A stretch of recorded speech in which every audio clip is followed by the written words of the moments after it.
Agnosticism, in a religious context, is either a personal statement that one does not know whether any gods exist, or it is a claim that it's not possible for anyone to know if any gods exist. The second position is also known as strong agnosticism. Now, is strong agnosticism actually true?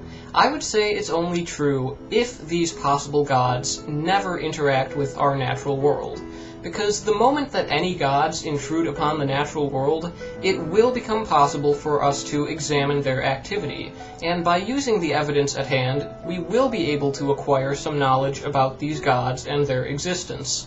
For example, suppose there's a supernatural realm separate from the natural world, and it's full of beanbags just constantly flying around in every direction.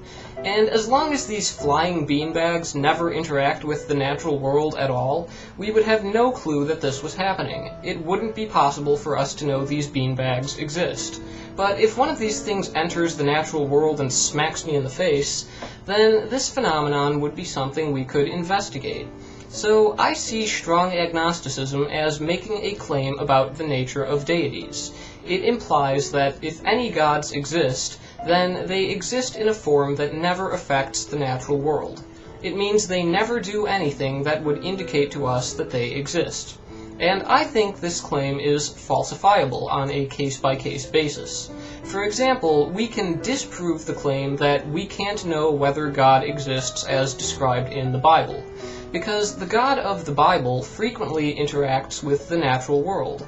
According to the Bible, God created the earth, the moon, the sun, and other stars. He created various forms of life on earth. He actually walked in the Garden of Eden and spoke with the first people he created. Then he kicked them out and put some cherubs and a flaming sword around the garden to keep everyone out.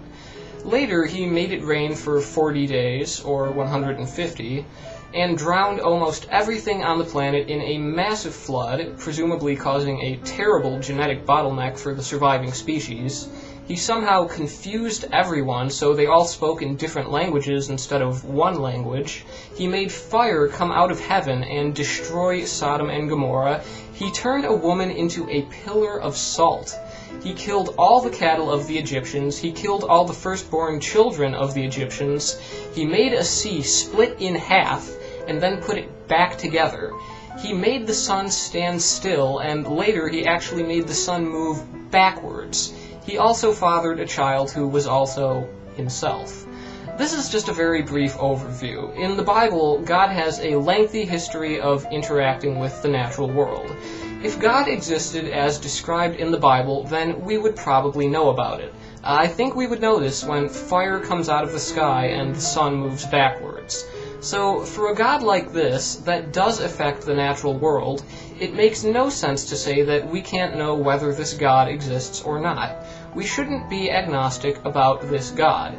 If such a God existed, we would know. But since none of these incredible acts of God actually take place in our world, we have no reason to believe the God of the Bible exists.